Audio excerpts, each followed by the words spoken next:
28 सितंबर 2019 को रात के करीब 10 बज रहे थे, जिसकी वजह से रोड पर ट्रैफिक भी बहुत कम था। इसलिए व्हाइट कलर की एक वैगनार कार उस रोड पर काफी तेजी से दौड़ती जा रही थी। कार की ड्राइविंग सीट पर 35 साल का कार्तिक केसरी बैठा था और उसके पास वाली सीट पर उसकी पत्नी प्रीति बैठी थी। वो दोनों पति पत्नी बहुत खुश थे। वो लोग झारखंड की राजधानी रांची से दुर्गा पूजा का सामान खरीदकर लौट रहे थे। उनका घर खूंटी जिले में पिठोरिया के विक्टोरिया में था। लेकिन जैसे ही कार्तिक की कार खूंटी जिले के बाड़ू चौक के पास पहुंची, तभी मोटरसाइकिल पर सवार 2 लड़कों ने उसकी कार को ओवरटेक करते हुए बाइक उसकी कार के सामने लगा दी। अचानक बाइक सामने आने पर कार्तिक ने ब्रेक लगाकर कार रोक दी और उसकी कार बाइक से टकराते टकराते बची। वहां उस बाइक से करीब 10 मीटर की दूरी पर व्हाइट कलर की एक स्कॉर्पियो कार पहले से ही खड़ी थी। इधर कार्तिक जब तक कुछ समझ पाता, उससे पहले ही वो दोनों बाइक सवार लड़के उसके पास पहुंच गए और उसे गालियां देते हुए कार से बाहर निकलने को कहने लगे। साथ ही वहां पर खड़ी स्कॉर्पियो से भी 2 युवक बाहर निकले। उनमें से एक युवक के हाथ में लोहे की रॉड थी। कार्तिक भी समझ गया था कि उनके इरादे ठीक नहीं है। कार्तिक समझ नहीं पा रहा था कि वो अब क्या करे। चारों तरफ रात का गहरा सन्नाटा पसरा था, इसलिए दूर दूर तक कोई भी दिखाई नहीं दे रहा था। वो चारों लड़के बार बार कार्तिक को कार से बाहर निकलने को लेकर गालियां दिए जा रहे थे और जब कार्तिक से नहीं रहा गया तो वो कार से बाहर आ गया। लेकिन जैसे ही कार्तिक कार से बाहर निकला तो वो चारों उस पर टूट पड़े।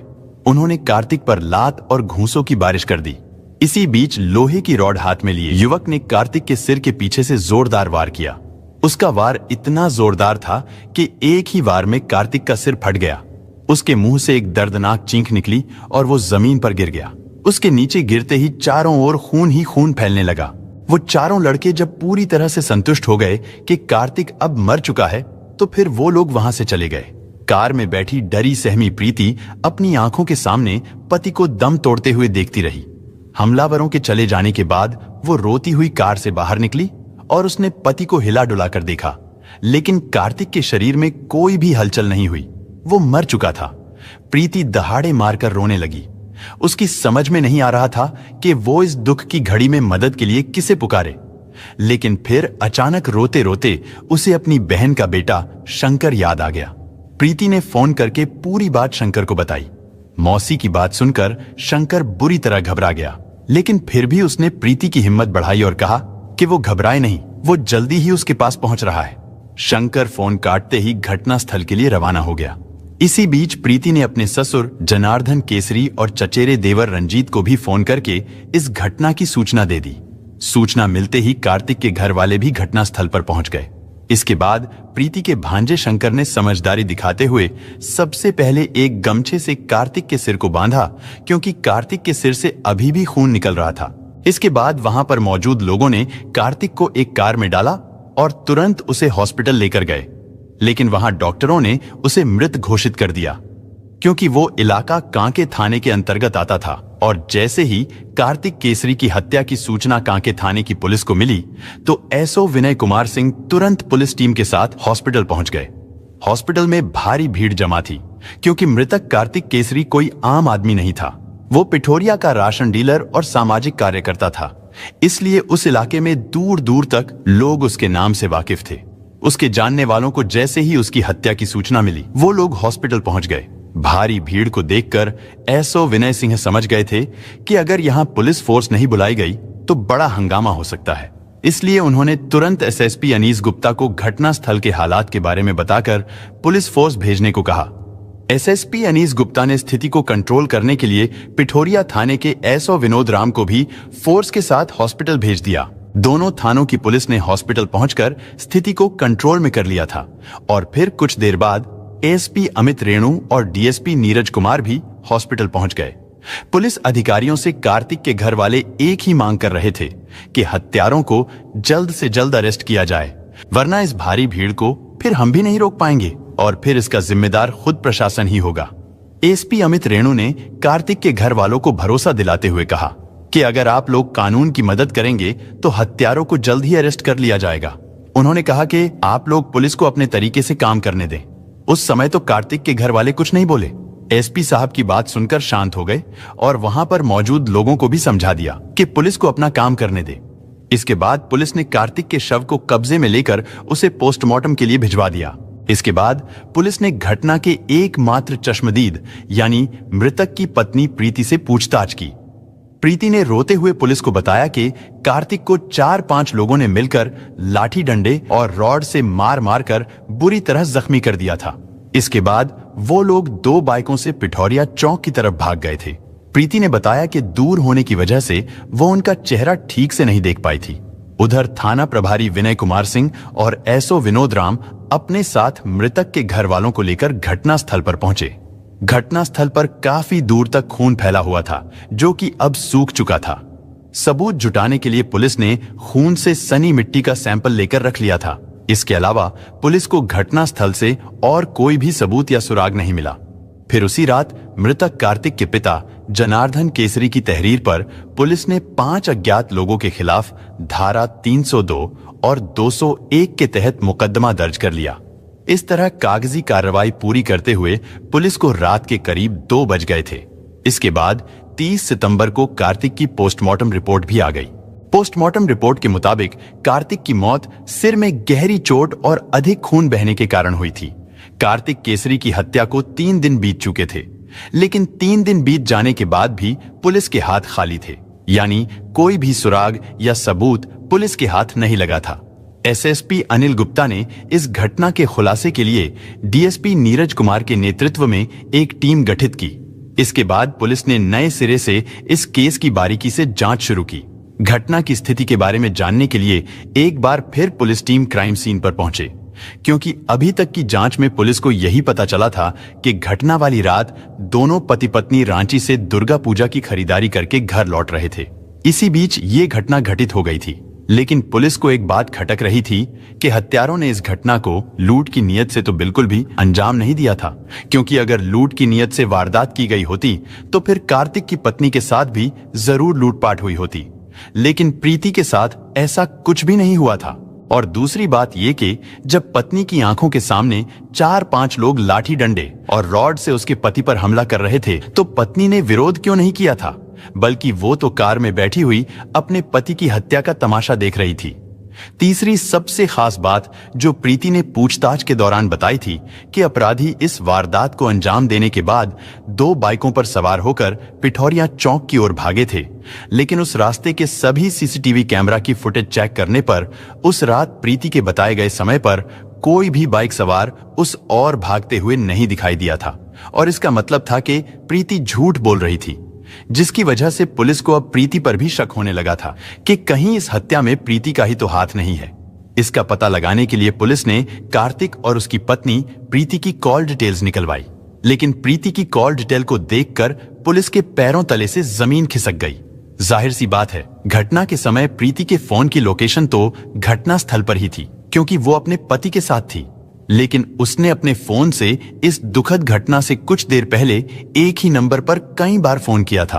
प्रीति के कॉल रिकॉर्ड ने पुलिस के इस शक को और भी पुख्ता कर दिया था कि पति की हत्या में प्रीति का ही हाथ है। जांच पड़ताल से एक बात तो साफ हो गई थी कि कार्तिक की हत्या किसी प्रेम प्रसंग के चलते हुई है, लेकिन प्रीति को अरेस्ट करने से पहले पुलिस उसके खिलाफ कुछ ठोस सबूत इकट्ठा कर लेना चाहती थी। इसके लिए पुलिस ने प्रीति के कॉल डिटेल से वो नंबर निकालकर उस नंबर की कॉल डिटेल्स निकलवाई जिस नंबर पर कार्तिक की हत्या से ठीक पहले प्रीति की कई बार बात हुई थी। वो नंबर खूंटी जिले के लोधमा कर्रा के रहने वाले अंकित केसरी उर्फ बिट्टू का था। पुलिस ने अंकित के घर लोधमा कर्रा में दबिश दी तो वो घर पर नहीं था, वो घर से फरार हो चुका था। उसके घर वालों से पूछताछ करने पर पता चला कि वो करीब 15 दिन से कहीं गया हुआ है, और वो कहां गया है इसके बारे में उसके घर वालों को भी नहीं पता था। अंकित का यूं घर से फरार होना पुलिस के शक को और भी पुख्ता कर रहा था। पुलिस को लग रहा था कि इस हत्याकांड में अंकित का हाथ जरूर है, तभी तो वो इस घटना के बाद फरार हो गया था। और अब कार्तिक हत्याकांड के खुलासे की एक आखिरी कड़ी उसकी पत्नी प्रीति ही थी, जिससे पूछताछ करने से इस घटना के राज से पर्दा उठ सकता था, क्योंकि 2 सप्ताह बीत चुके थे और इस घटना के खुलासे के लिए पुलिस पर दबाव बनाया जा रहा था। इसके बाद 10 अक्टूबर 2019 को पुलिस ने मृतक की पत्नी प्रीति को विक्टोरिया से अरेस्ट कर लिया और उसे पूछताछ के लिए थाने में लेकर आ गई। इसके बाद पुलिस ने उससे कड़ाई से पूछताछ करनी शुरू की, लेकिन प्रीति पुलिस को गुमराह करती रही और कहती रही कि वो निर्दोष है, यानी पति की हत्या में उसका कोई हाथ नहीं है। लेकिन जब पुलिस ने उसके सामने अंकित और उसकी कॉल डिटेल्स रखी तो प्रीति घबरा गई और खुद को फंसता देखकर उसने अपना जुर्म स्वीकार कर लिया। उसने बताया कि उसके कहने पर ही उसके प्रेमी अंकित केसरी ने अपने साथियों के साथ मिलकर कार्तिक केसरी को मौत के घाट उतारा था। अपने ही सिंदूर को मिटाने वाली प्रीति की करतूतों के बारे में जिसने भी सुना वो हैरान रह गया। बहरहाल पुलिस ने प्रीति को अदालत में पेश करके जेल भेज दिया। प्रीति से की गई पूछताछ में कई आरोपियों अंकित केसरी, उज्जवल केसरी, दीपक लिंडा और विशाल कुंवर पांडे के नाम सामने आए थे। पुलिस आरोपियों को अरेस्ट करने की कोशिश में लगी थी, लेकिन इस घटना के बाद से ही सभी आरोपी फरार हो गए थे। दरअसल 30 वर्षीय कार्तिक केसरी मूल रूप से खूंटी जिले के पिठोरिया थाना क्षेत्र के विक्टोरिया का रहने वाला था। उसके पिता जनार्दन केसरी क्षेत्र के बड़े जमींदारों में गिने जाते थे। उनके पास कई एकड़ जमीन थी। उनके परिवार में कुल 4 सदस्य थे। पति पत्नी के अलावा उनके 2 बच्चे थे, एक बेटा कार्तिक और दूसरी बेटी। बेटी की तो पहले ही शादी हो चुकी थी। पढ़ लिखकर कार्तिक भी जवान हो गया था। वो पिता के साथ खेती के कामों में भी हाथ बटाया करता था। इकलौता होने की वजह से उन्होंने बेटे को नौकरी नहीं करने दी थी। उनका कहना था कि हमारे पास सब कुछ तो है, गवर्नमेंट जॉब करने से क्या हासिल होगा। कार्तिक भी यही सोचता था कि अगर वो नौकरी करने कहीं बाहर चला गया तो उसके बूढ़े माँ बाप की देखभाल कौन करेगा, क्योंकि उनके बुढ़ापे का एक आखिरी सहारा वही था। इसलिए उसने कभी भी बाहर जाने की नहीं सोची थी। कार्तिक जब शादी के लायक हो गया था तो उसके लिए कई जगह से रिश्ते आने लगे थे। उन्हीं में एक रिश्ता रोधवा कर्रा के कुल्हट्टू से आया था। लड़की खूबसूरत और संस्कारी बताई गई थी। उस लड़की का नाम प्रीति था। कार्तिक के पिता जनार्दन केसरी को भी यह रिश्ता पसंद आ गया था। उन्होंने सन 2011 में अपने बेटे की शादी प्रीति के साथ कर दी थी। प्रीति ससुराल आई तो वो खुश नहीं थी, क्योंकि प्रीति के मुताबिक उसका पति भले ही अमीर था, लेकिन खूबसूरती के मामले में बेहद गरीब था, यानी वो ज्यादा हैंडसम नहीं था। हाँ, ये बात अलग है कि कार्तिक और उसके घर वाले प्रीति को पलकों पर बिठा कर रखते थे, क्योंकि वो घर की इकलौती बहू थी। कार्तिक भी अपनी पत्नी को खुश रखने का हर संभव प्रयास करता था। समय के साथ साथ प्रीति 2 बेटियों निशा और परी की मां बन गई थी। भले ही प्रीति 2 बेटियों की मां बन गई थी, लेकिन आज भी उसका मन मायके में रहने वाले प्रेमी अंकित केसरी उर्फ बिट्टू के ख्यालों में ही खोया रहता था। बचपन में प्रीति और अंकित दोनों एक साथ स्कूल जाया करते थे। वो दोनों बहुत अच्छे दोस्त थे। अगर कभी किसी दिन प्रीति स्कूल नहीं जाती थी तो उस दिन अंकित भी कोई ना कोई बहाना बनाकर स्कूल नहीं जाता था। धीरे धीरे दोनों बड़े हुए तो पता नहीं कब उनकी दोस्ती प्यार में बदल गई।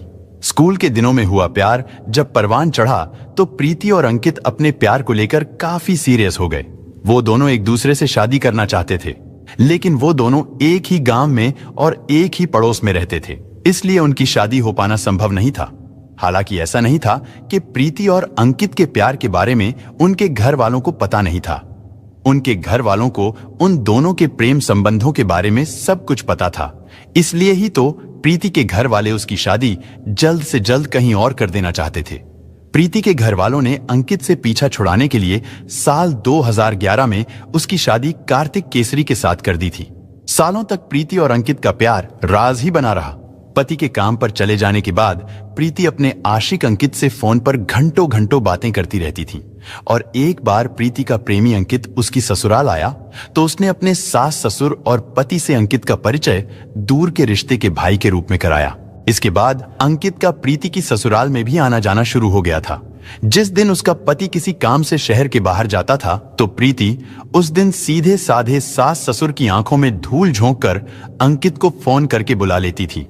अंकित के बार बार आने से प्रीति के ससुर को अंकित पर शक होने लगा था कि वो बार बार क्यों आता है।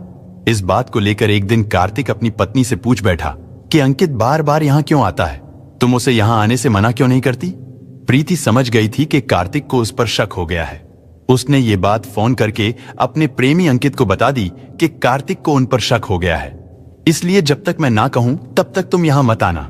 प्रीति की बात सुनकर अंकित थोड़ा उदास जरूर हो गया था, लेकिन उसने फिर भी मिलना नहीं छोड़ा, क्योंकि अंकित अमीर परिवार से था। उसके घर में गाड़ी, नौकर और ऐशो आराम के सभी सामान थे। रुपए पैसे की उसे कोई कमी नहीं थी। वो दिन भर दोस्तों के साथ अय्याशी करता था और उन पर पानी की तरह पैसा बहाता था। उसके खास दोस्तों में गांव के विशाल पांडे, दीपक और उज्जवल केसरी शामिल थे। विशाल पांडे पेशे से वकील था और उज्जवल केसरी उसका ड्राइवर था। उन तीनों को भी अंकित और प्रीति की प्रेम कहानी के बारे में पता था। इधर प्रीति ने जब से अंकित को ससुराल आने से मना किया था, तब से उसके दिमाग में एक ही ख्याल बार बार आता रहता था कि कार्तिक को हमेशा के लिए ही रास्ते से हटा दिया जाए। अंकित ने अपने मन की ये बात अपने दोस्तों से शेयर की, लेकिन दोस्तों ने उसे ऐसा करने से मना कर दिया। विशाल पांडे ने उसे समझाया कि इसका कोई और रास्ता निकालते हैं। इसी बीच सितंबर 2019 को दूसरे हफ्ते में कार्तिक के एक रिश्तेदार के यहाँ किसी पार्टी का आयोजन था। उस पार्टी में शहर के बड़े बड़े लोग भी शामिल थे। रात का समय था। पार्टी में आए मेहमान खाना खा रहे थे। उस पार्टी में अंकित केसरी भी शामिल था और कार्तिक भी अपनी पत्नी प्रीति को लेकर आया था। कार्तिक पार्टी में पत्नी को छोड़कर मेहमानों और अपने पुराने दोस्तों से मिलने चला गया। इधर अंकित को भी पता था कि इस पार्टी में प्रीति जरूर आएगी, और फिर अचानक उसी समय अंकित की नजर प्रीति पर पड़ी तो वो खुशी से उछल पड़ा। अंकित एक प्लेट में खाना लेकर खा रहा था। प्रीति भी उसी के साथ में खड़ी होकर उसकी प्लेट में ही खाना खाने लगी। तभी अचानक वहां कार्तिक भी आ गया। अपनी पत्नी को प्रेमी अंकित के साथ एक ही प्लेट में खाना खाते देख कार्तिक गुस्से से पागल हो गया। उसने मेहमानों के सामने ही पत्नी और उसके आशिक को बहुत खरी खोटी सुनाई। जो नहीं कहना था उसने गुस्से में आकर वो भी कह दिया, जिस कारण अंकित और प्रीति के सिर शर्म से झुक गए। अंकित प्रीति की खातिर उस समय तो अपमान का घूंट पीकर रह गया, लेकिन उसने मन ही मन में फैसला कर लिया था कि जिस तरीके से कार्तिक ने भरी महफिल में उन दोनों को अपमानित किया है, वो उसका बदला जरूर लेकर रहेगा। पार्टी खत्म हो जाने के बाद कार्तिक अपनी पत्नी को लेकर घर पर आ गया। पार्टी में उसने पत्नी को जो डांट पिलाई थी वो तो पिलाई ही थी, लेकिन उसने घर आकर भी प्रीति को बहुत डांटा। उसने प्रीति को यहां तक कह दिया था कि अगर आज के बाद उसने अंकित से बात करने की कोशिश की या फिर कभी उससे मिली तो उससे बुरा कोई नहीं होगा। कार्तिक ने कहा कि वो घर की इज्जत की खातिर अंकित को मार भी सकता है। पति की इस धमकी से प्रीति डर गई और उसने फोन करके सारी बातें अंकित को बता दी। साथ ही उसने अंकित को अपने पति कार्तिक को ही रास्ते से हटाने के लिए तैयार कर लिया। प्रेमिका की ओर से परमिशन मिलने के बाद अंकित ने अपने दोस्तों के साथ मिलकर कार्तिक की हत्या करने का प्लान बना लिया। प्लान के अनुसार 28 सितंबर 2019 की सुबह कार्तिक अपनी पत्नी प्रीति के कहने पर उसे साथ लेकर अपनी कार से दुर्गा पूजा का सामान खरीदने रांची चला गया।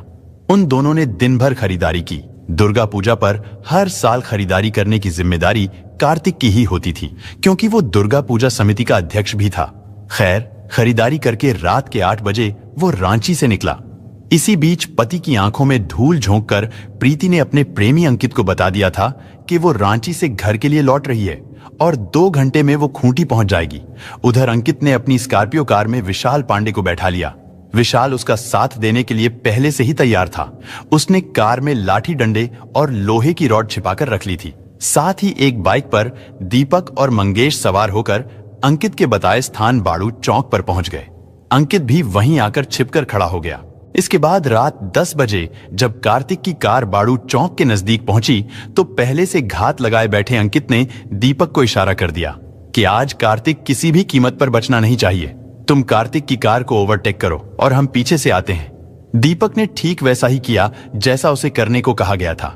जैसे ही कार्तिक की कार बाड़ू चौक के पास पहुंची तो दीपक ने उसे अपनी बाइक से ओवरटेक किया और बाइक कार्तिक की कार के सामने खड़ी कर दी। तब तक पीछे से अंकित भी वहां पहुंच गया। इसके बाद अंकित और विशाल पांडे लाठी डंडे और रॉड लेकर कार्तिक के पास पहुंचे। इसके बाद कार्तिक को कार से बाहर निकलने पर मजबूर किया गया और कार से बाहर निकलते ही विशाल ने लोहे की रॉड से कार्तिक के सिर पर जोरदार वार किया, जिससे कार्तिक का सिर 2 भागों में बंट गया और उसकी मौके पर ही मौत हो गई। कार में बैठी प्रीति अपने पति को पिटते हुए देखकर मन ही मन बहुत खुश हो रही थी, क्योंकि उसकी प्रेम कहानी से कार्तिक नाम का कांटा हमेशा के लिए निकल गया था। अब उसे और अंकित को एक होने से कोई नहीं रोक सकता था। दोस्तों, कार्तिक के माता पिता पर उस समय क्या बीती होगी, इसका अंदाजा मैं और आप कभी नहीं लगा सकते। अपने घर वालों के दबाव में आकर प्रीति ने कार्तिक से शादी तो कर ली थी, लेकिन वो इस शादी से बिल्कुल भी खुश नहीं थी और अपनी खुशी को पाने के लिए उसने जो रास्ता चुना था वो बहुत गलत था। और इस तरह प्रीति ने बूढ़े माता पिता से उनका जवान बेटा और उनके बुढ़ापे का सहारा उनके बेटे कार्तिक को हमेशा के लिए उनसे दूर कर दिया। लेकिन 10 दिसंबर को विशाल पांडे को अरेस्ट कर लिया गया था। हालांकि अंकित और उसके दोनों साथी अभी भी फरार थे। फिर 6 मार्च 2020 को दीपक लिंडा, उज्जवल केसरी और मंगेश को भी अरेस्ट कर लिया गया। इसके बाद मुख्य आरोपी अंकित केसरी को भी अप्रैल 2020 के दूसरे सप्ताह में अरेस्ट कर लिया गया था। उन सभी आरोपियों ने कार्तिक केसरी की हत्या में अपना जुर्म स्वीकार कर लिया। साथ ही अंकित की निशानदेही पर हत्या में इस्तेमाल किया गया डंडा और रॉड भी बरामद कर ली गई थी। इसके बाद उन सभी आरोपियों को कोर्ट में पेश किया गया। फिर वहां से उन्हें जेल भेज दिया गया था। कोर्ट में रोती हुई मां और फफकते हुए कार्तिक के पिता के दिल में कभी ना भरने वाले गहरे जख्म पर आज थोड़ा मरहम तो जरूर लगा था। रात को सोती हुई अचानक से चीख पड़ने वाली कार्तिक की मां ने तो पहले ही कह दिया था कि हमारी खूबसूरत बहू ने ही हमारे बेटे को मरवा दिया है। वहीं प्रीति अपने ही हाथों से अपनी मांग का सिंदूर धोकर सोच रही थी कि अब उसका किया हुआ ये पाप कभी भी उसके सामने नहीं आएगा। लेकिन 15 महीने के बाद अब आखिरकार कार्तिक के माँ बाप को थोड़ा सुकून मिला था और अब उन्हें इंतजार है तो बस प्रीति को कड़ी से कड़ी सजा मिलने का, ताकि उनकी गोद सूनी करने वाली हत्यारण बहू को उसके किए का फल मिल सके। दोस्तों, इस घटना को सुनाने का उद्देश्य किसी का दिल दुखाना नहीं है, किसी को परेशान करना नहीं, बल्कि आपको जागरूक करना है, आपको सचेत करना है। दोस्तों, इस पूरी घटना के बारे में आपकी क्या राय है, कमेंट बॉक्स में जरूर बताएं। और अगर हमारी मेहनत पसंद आई हो तो इस वीडियो को लाइक करते हुए शेयर भी करें। अगर आपने अब तक चैनल को सब्सक्राइब नहीं किया है तो हमारे चैनल को सब्सक्राइब कर लीजिए। धन्यवाद।